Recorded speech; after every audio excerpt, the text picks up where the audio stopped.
While a bond between a parent and a child could undoubtedly be the strongest bond there is, couples share a similar closeness. Often sharing surnames, homes, and bank accounts, some couples may even appear to be joined at the hip. However, these 5 cases in today's video have an extra component to their relationship: their mysterious disappearance. Here are 5 couples who vanished without a trace. Number 5.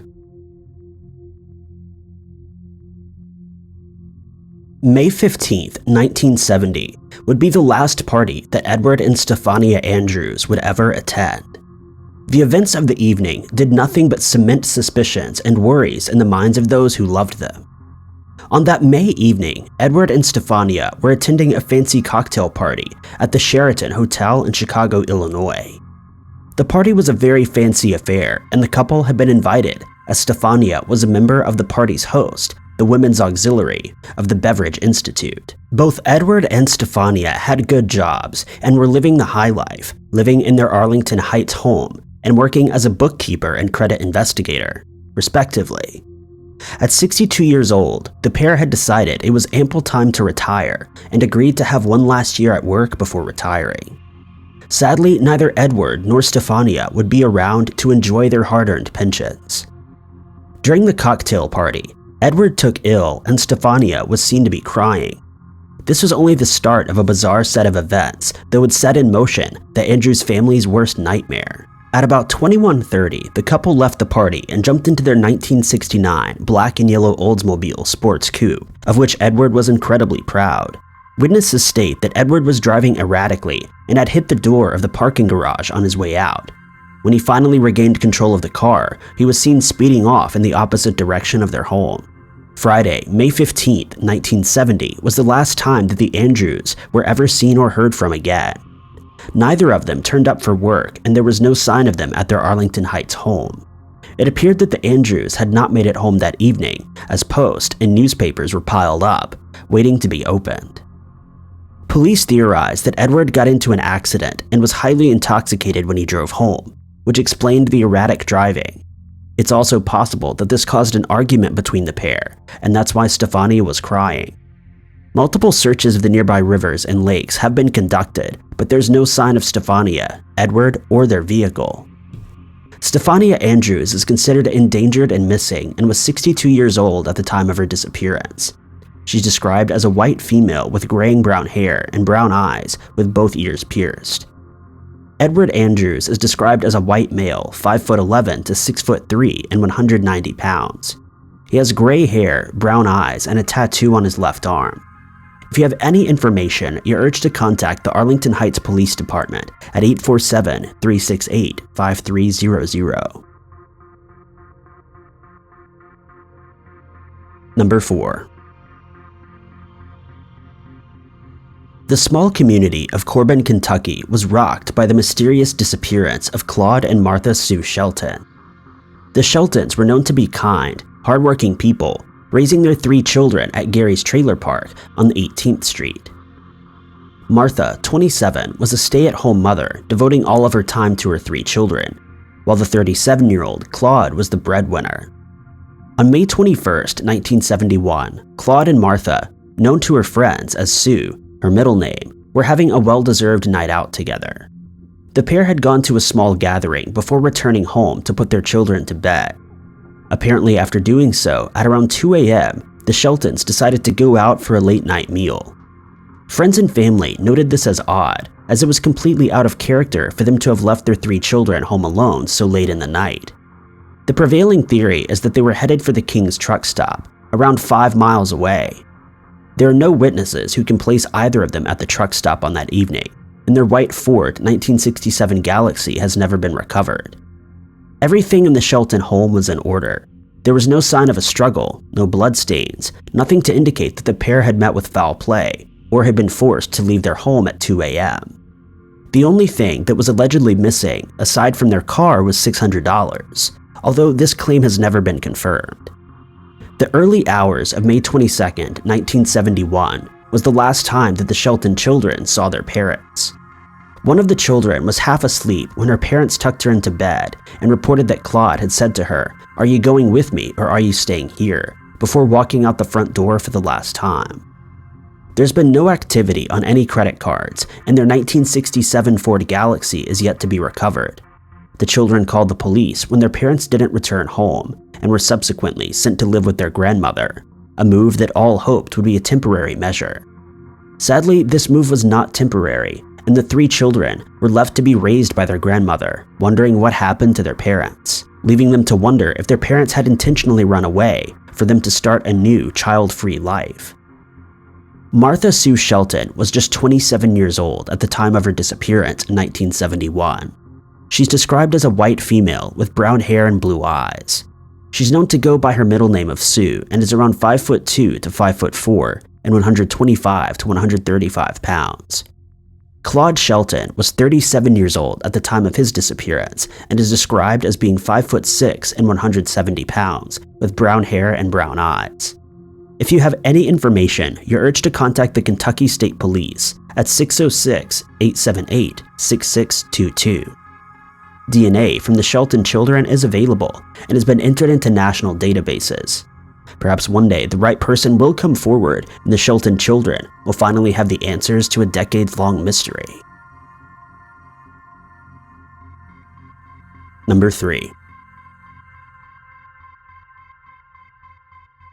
The FBI is appealing for anyone with information about the whereabouts of Danielle Imbo and her partner Richard Patron, and is offering a $15,000 reward for any information that leads to an arrest.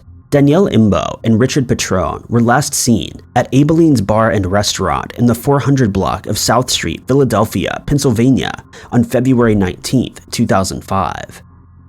As the case reaches its 16th anniversary in 2021, their families are hopeful that justice will soon be served. On the evening that they disappeared, all seemed well with the couple. They finished up their drinks at around 11:30 p.m. and left the bar, claiming that they were headed for Danielle's home in Mount Laurel, New Jersey. Sadly, the pair never made it to her home, and they had never been seen or heard from again. Richard's 2001 black and silver Dodge Dakota, or Dodge Ram, is also missing. It has a Pennsylvania license plate with the registration listed as YFH2319. Neither of the bank accounts or social security numbers have been accessed since they went missing, sparking fears that they met with foul play. Danielle and Richard both had children from different relationships, and family members said it was extremely out of character for either of them to leave without their children or telling a family member where they were going and arranging childcare. It was alleged that the ex-husband of Danielle made threats toward Richard, and the pair had subsequently exchanged further threats and harsh words. It's also been alleged that Danielle wanted to break off the relationship with Richard, and both families are now pointing the finger at the other, claiming it was a murder-suicide or an ordered hit. Danielle Imbo was 34 years old when she went missing in February of 2005, and would now be 49 years old.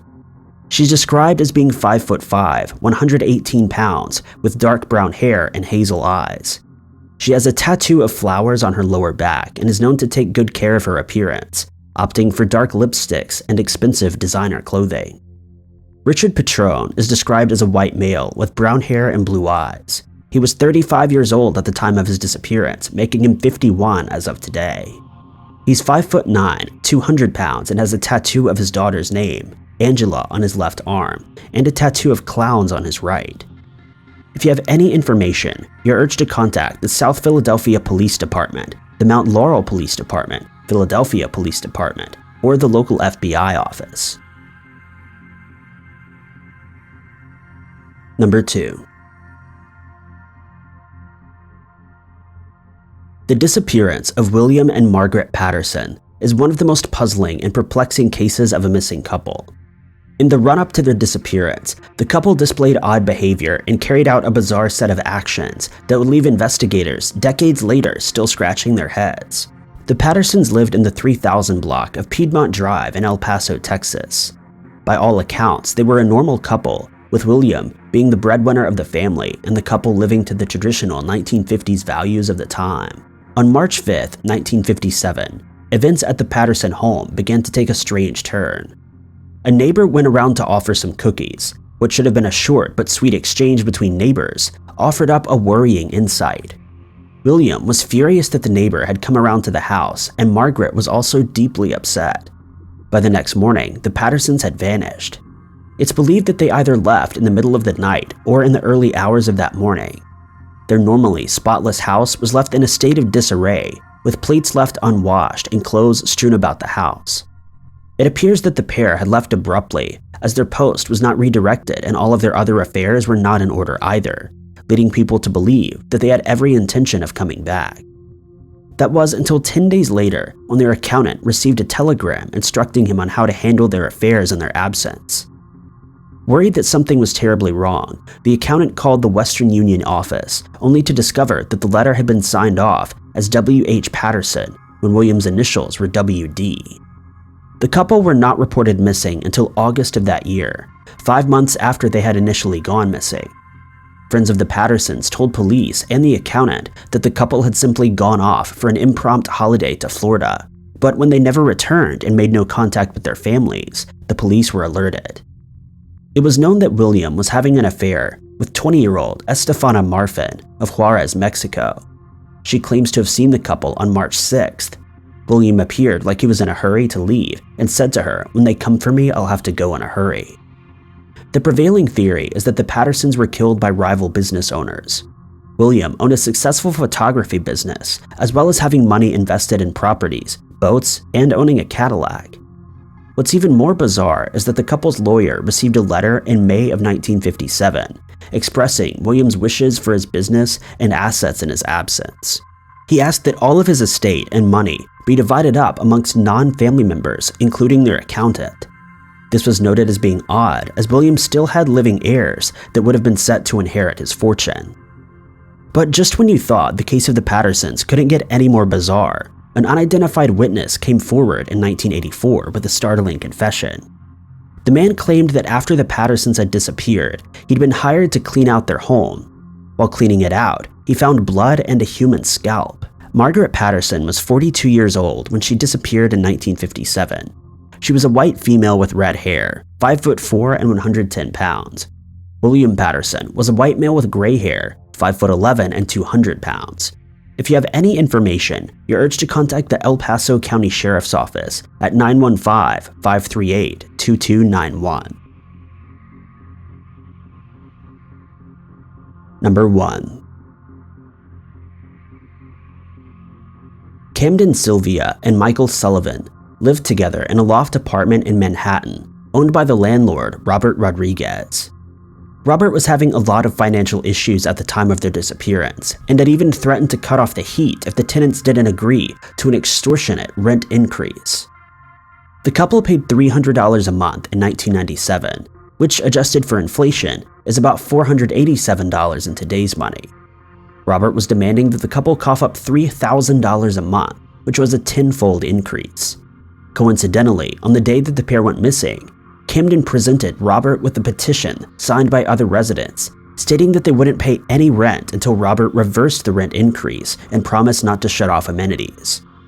Camden and Michael were last seen out jogging on the evening of November 7, 1997, on Pearl Street in Hanover Square. The pair routinely jogged together in the evenings, but they never returned from that evening's run.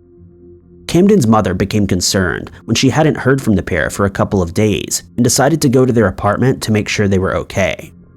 The apartment was all in order. Michael's wallet, keys, and passport were still inside the apartment, squashing theories that the pair had gone on a last-minute holiday. However, a few of Camden's belongings were missing, including a pair of running shoes, her keys, and the bag she used for work. Camden and Michael's family believed that Robert is directly responsible for their disappearance and took their lives in order to quell the uprising that had fronted against his rent hike. Aside from this, there was never any other evidence that points toward Robert being the killer. Camden Sylvia is described as a white female with brown eyes, black hair, and is known to wear glasses. She's 5'4" and about 125 pounds. Michael Sullivan was described as a white male with gray hair and blue eyes, 5'7" and 135 pounds. If you have any information, you're urged to contact the New York Police Department at 646-610-6914. Thank you guys so much for watching. If you liked this video, be sure to click that like button. Also, don't forget to subscribe and click that notification bell to keep up to date with all of our future uploads. But I've been Ty Knotts, and I'll catch you guys in the next video.